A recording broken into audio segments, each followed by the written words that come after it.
먼저 새벽에 찬송으로 은혜롭게 우리 마음을 열어주심을 감사합니다. 오늘 말씀 제목은 하나님의 전능하심에 대한 따라사십니다. 할렐루야, 할렐루야, 할렐시. 세 번째, 오늘 본시에 관한 내용인데요. 자, 우리가 조금 전에 불렀던 찬송이 있습니다. 비 내리시니라고 하는 찬송은 이제 오늘 이 본문을 근거로 해서 그렇게 나온 찬송입니다. 자, 오늘 본시의 4절에 보면 이제 하나님의 전능하시고 위대하시며 그 지혜가 무궁하심에 대하여 할렐루야 그렇게 고백합니다. 자, 4절 다 같이 합독합니다. 그가 별들의 수요를 세시고 그것들을 다 이름대로 부르시는 도다 하셨습니다. 자, 본절에서 하나님의 이제 두 가지의 그 전능하심에 대하여 할렐루야 그렇게 하는데요. 첫 번째는 그가 별들의 수요를 마시고 세시고 그랬습니다. 여러분, 밤하늘 별들은 유난히 빛이 나고 아마 그 별들을 바라보면 누구나 다 심리적으로 저 별은 나의 별, 저 별은 너의 별 이렇게 수를 헤아려 보는데요. 여러분, 어떻게 별들의 수요를 한번 헤아려 본 적이 있으신가요? 아마 어릴 때뿐만 아니라 이제 커서도 밤하늘이나 하늘을 쳐다보면 아마 그 수를 헤아려 보기도 할 거예요. 별들이 얼마나 많을까요? 아주 많습니다. 많은데 현재 우리 눈의 가시성 안에 셀 수 있는 별들은 아마 몇천 개 정도밖에 세지 못할 거예요. 그런데 현재 과학자들이 발견한 별들은 한 천억 개 정도가 된다 그래요. 한 천억 개 정도 인간의 머리로 헤아릴 수는 없죠. 어쨌든 여러 장비를 동원해서 앞으로 장비가 더 발전되면 아마 더 많은 별들을 발견할 겁니다. 얼마 전에 그 제임스 웹이라고 하는 우주 이렇게 탐사선이 개발되어서 그 전까지는 허블 망원경을 우리가 보고 우주를 관측했습니다.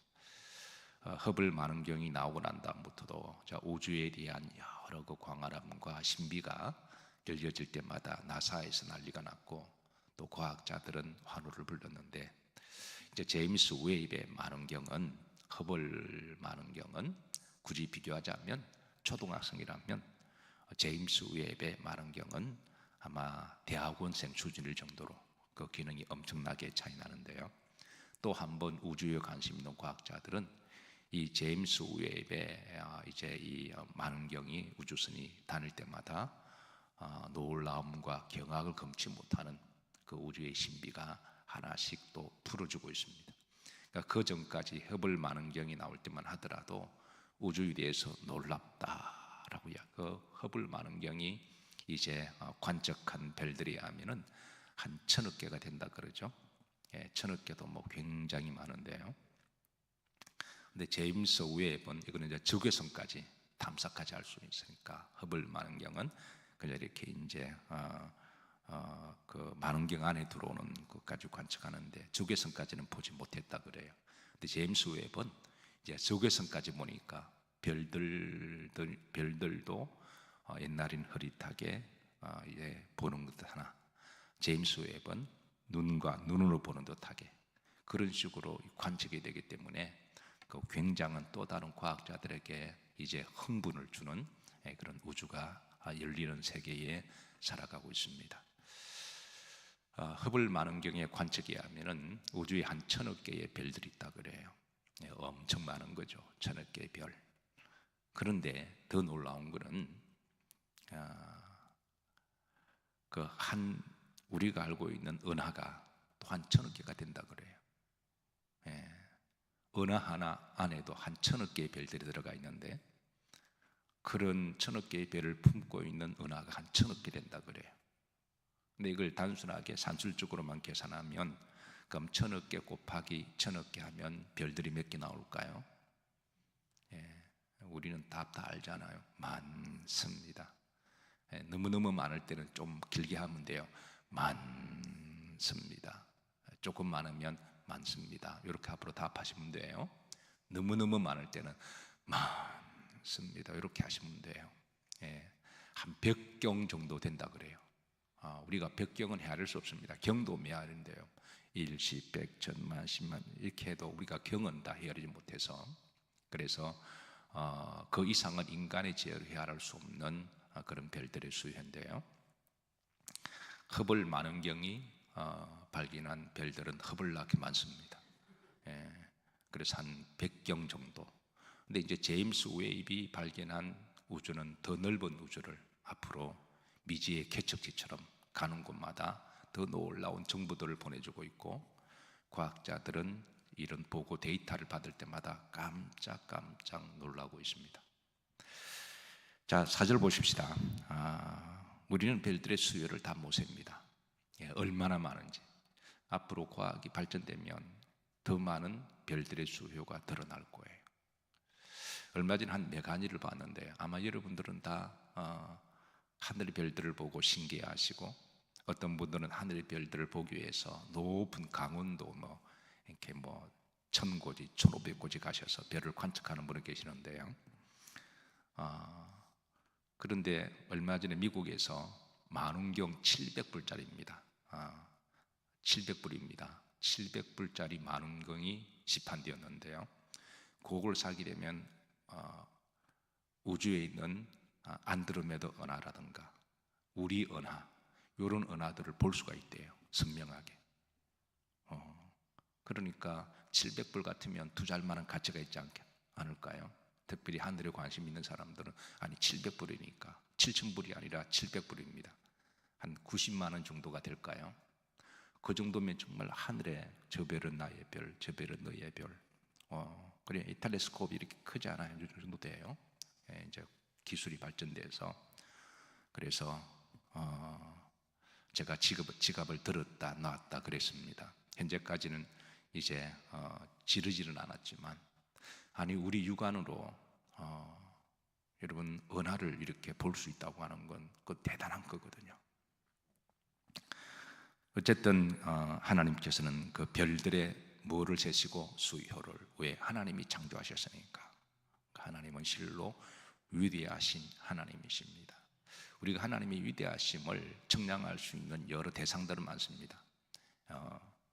꽃을 보더라도, 그리고 열매를 우리가 얼마 전에 추수감사절을 드렸고, 사람을 보더라도 우리가 보는 것마다 다 하나님의 그 섬세한 손길과 그 안에 신비를 담고 있는 그 위대성은 우리가 보는 것마다 우리가 영적인 눈으로 바라보거나 신앙의 눈으로 바라보면 실로 놀랍고 신비합니다.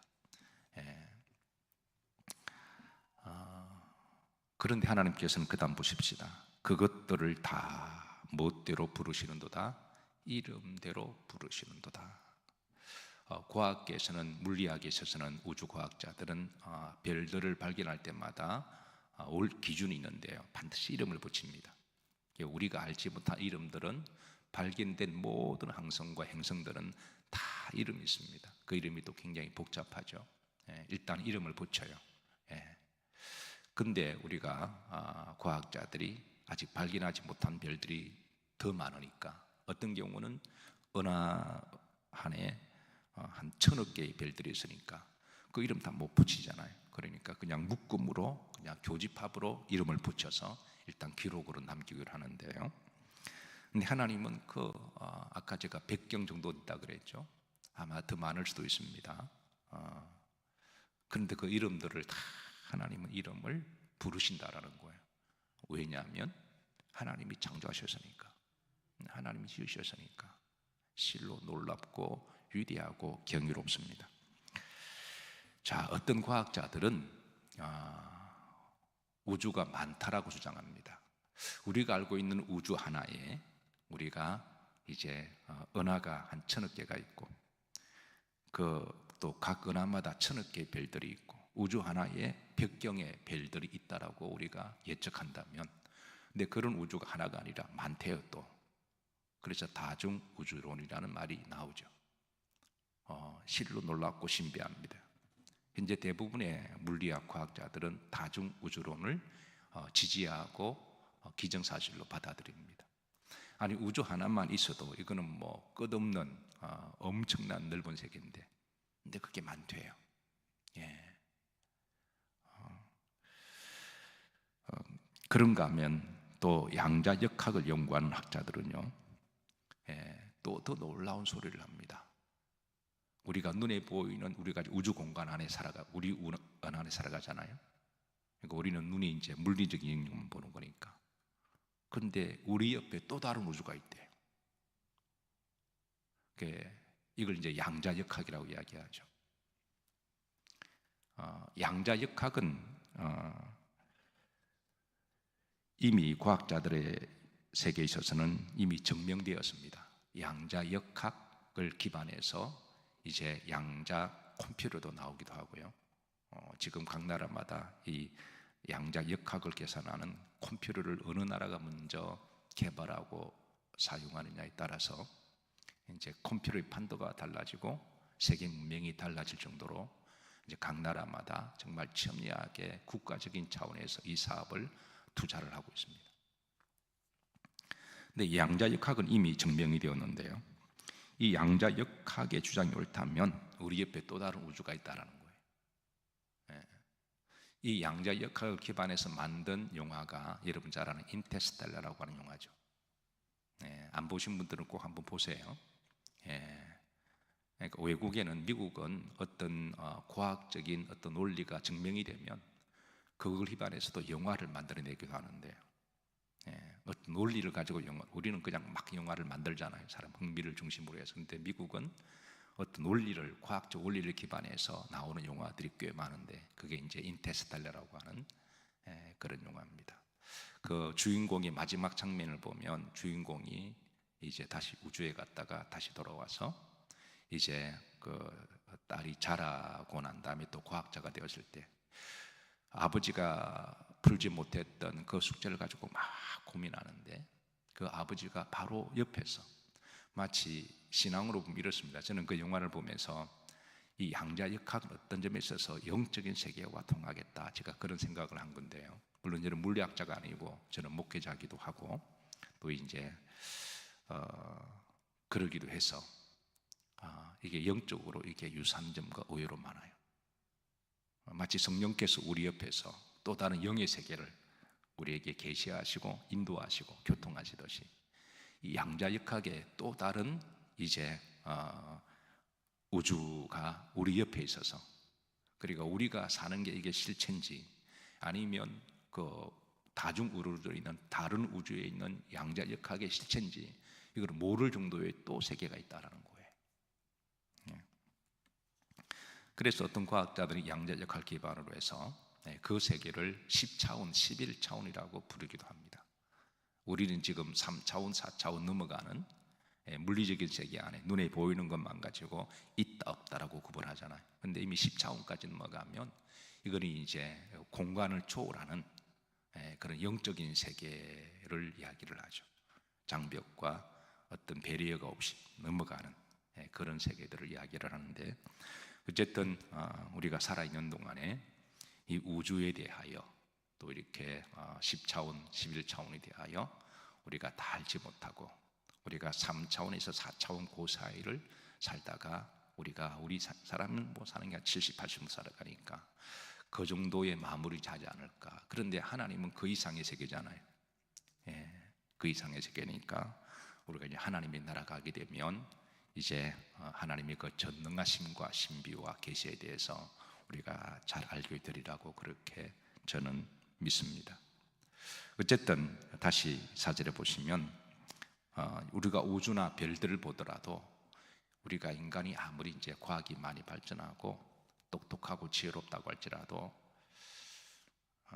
성경은 마치 그렇게 말씀하는 듯합니다. 머리 숙이라, 교만하지 마라. 조금 안다고 어깨 힘주고, 조금 성공했다고 목소리 크게 하고, 조금 잘났다고 눈 크게 띄고, 그러지 마라.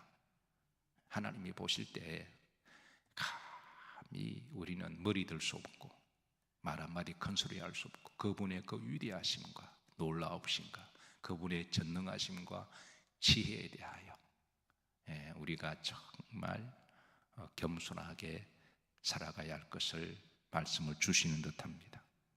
그래서 이제 6절에 보시면 다시 여호와는 겸손한 자들을 붙드시고 이어가는데요. 어쨌든 여러분 앞으로 이 하늘을 바라보실 때마다 먼저 첫 번째는 제일 먼저 뭘 해야 될까요? 할렐루야, 하나님을 찬양합니다. 5절로 넘어갑니다. 4절 다음에 이제 5절 넘어가면 이 하나님의 전능하심에 대한 속성 세 가지를 시인은 드러냅니다. 이 시인의 영성이 오늘 여러분과 저희들에게 임하기를 기도합니다. 5절 다 같이 합독합니다.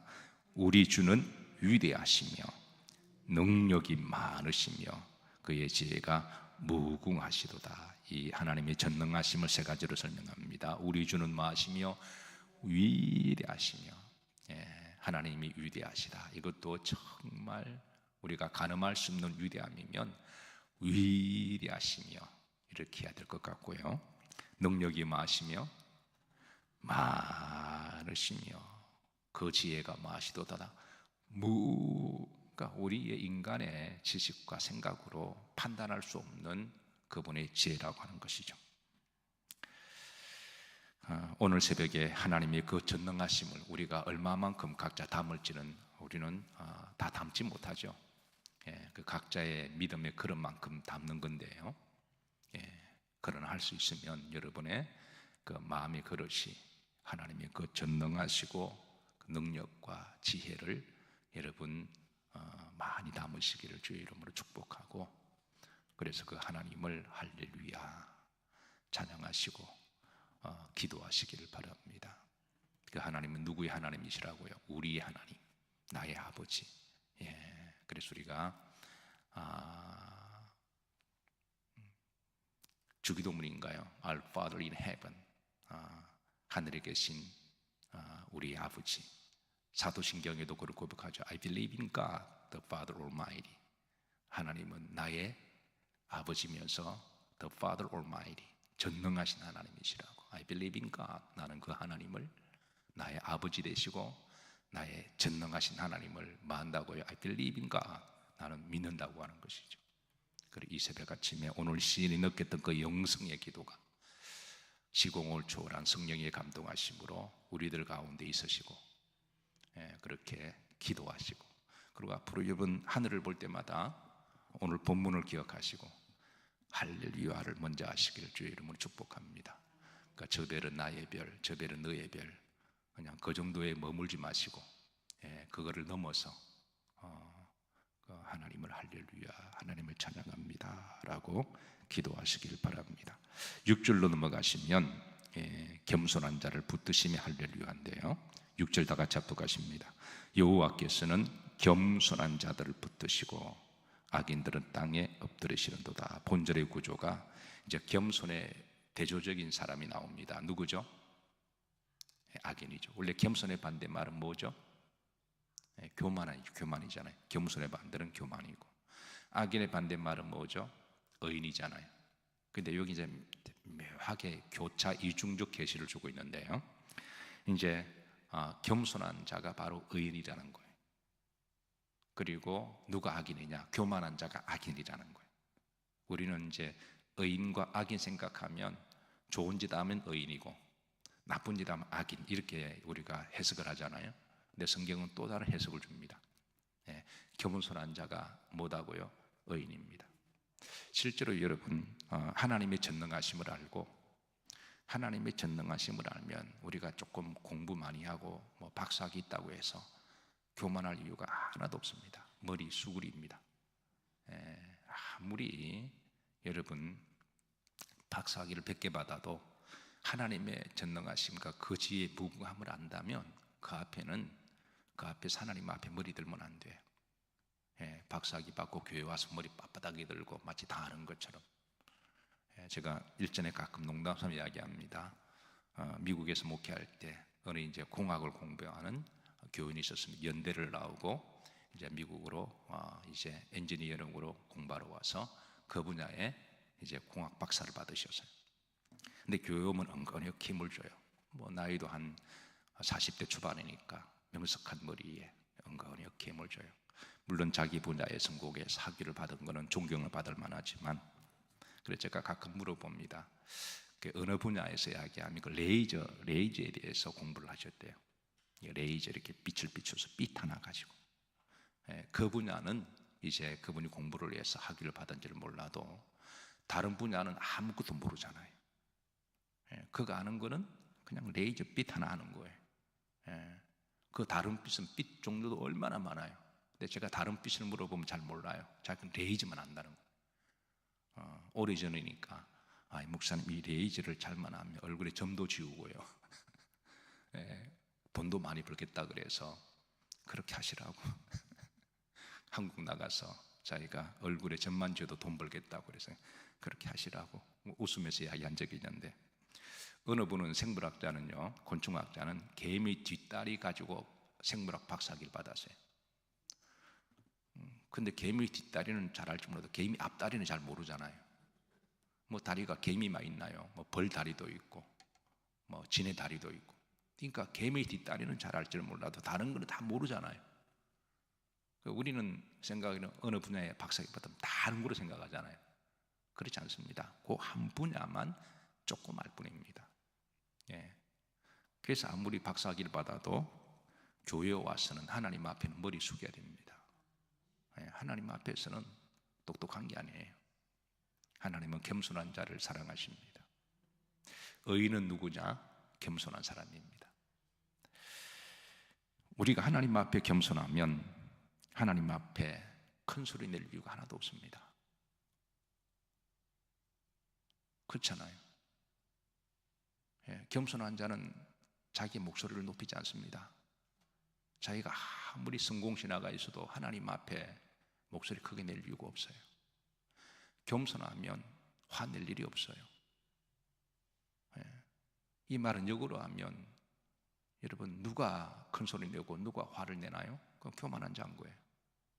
우리가 이제 겸손과 교만을 형 이상학으로 생각할 이유가 없습니다. 우리가 삶으로 생각하면 겸손하면 눈 크게 들 일 없고요, 겸손하면 남을 비판하거나 남을 판단할 일이 없습니다. 겸손한 자는 또 그렇게 하지도 않아요. 남을 비판하고 남을 야단치고 남을 평가하고 남에 대해서 화를 내는 것은 다른 말로 하면 그 교만하기 때문에 그런 거거든요. 그래서 하나님은 겸손한 자를 사랑하십니다. 겸손한 자는 하나님에 와서 머리를 숙입니다. 고개 들 이유가 없어요. 내가 잘했다 말할 필요도 없습니다. 그냥 하나님 은혜로 사는 건데, 나 자신을 돌아보면 내가 죄인인데요. 그래서 하나님은 겸손한 자를 뭐 하신다고요? 사랑하십니다. 교회에서는 겸손할 이유가 없습니다. 왜? 하나님이 전능하신데요. 하나님이 죄가 무궁하시고 하나님의 모든 것을 보시고 감찰하신 하나님 앞에 우리가 뭐 그렇게 할 일이 얼굴을 붉으락 할 필요가 뭐가 있나요? 자, 겸손의 반대는 뭐라 그랬나요? 교만이죠. 오늘 6절에 보시면 이거는 악인들이라고 비유합니다. 그러니까 하나님이 보실 때 악인은, 우리가 사람이 볼 때는 악인은 나쁜 짓하고 막 포악한 사람 악인이라고 그러잖아요. 근데 하나님이 보실 때는 영적인 차원에서는 교만한 악인의 범주로 보는 거예요. 실제로 또 악인들은 교만합니다. 그래서 우리가 복잡하게 생각할 거 없고, 겸손한 자들은 의인이다. 겸손한 자는 하나님 앞에 와서 자기를 돌아보고, 우리도 죄인이잖아요. 우리한테 허물도 많고 부족함이 많아서 그것만 생각하면 우리는 하나님 은혜와 긍휼이 없이는 살아갈 수가 없는 사람들이죠. 그런데 우리 안에 죄의 기질이 있어서 가끔 우리는 자기를 드러내고 자기의나 영광이 드러내고 자존심이 상하면 부르르 떨기도 하고 화를 내고, 이 죄의 속성 교만이 들어가 있습니다. 우리는 그래서 기도할 때마다 하나님이요, 하나님 앞에 머리 숙이게 하옵시고 나 자신을 돌아보게 하옵시고, 또 겸손한 자는 하나님께 할렐루야를 잘합니다. 그 말 외에는 할 말이 따로 없거든요. 예, 하나님을 예비하고 모든 영광 하나님께 올려드립니다. 교만한 자는 그렇지 않습니다. 예. 그래서 하나님께 우리들에게 이렇게 가르쳐 주는데요. 자, 7절입니다. 이어집니다. 합독합니다. 뭐 함으로? 감사함으로. 예. 하나님의 전능하심을 알고 겸손할 수밖에 없다면 우리가 하나님 앞에 감사할 것밖에 없는 거죠. 여호와께 노래하며 수금으로 하나님께 말할지어다. 찬양하다 이 말은 할렐루입니다. 예. 하나님께 할렐루야 할지어다. 겸손한 자의 특징은 할렐루야의 고백이고 할렐루야의 삶입니다.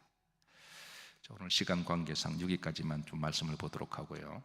예, 다음번 우리가 또 말씀 볼 때 비 내리시니 이 찬양이 이 말씀과 다 연결되니까 그렇게 계속 이어서 보도록 하며, 오늘 새벽에 이 시인의 그 전능하신 하나님의 그 영성이 우리들 마음속에 잘 전달이 되어서 이 새벽에도 하나님께 예배하시고 또 여러분의 기도 가운데 하나님께 할렐루야가 있으시는 그런 기도가 되시기를 주의 이름으로 축복합니다.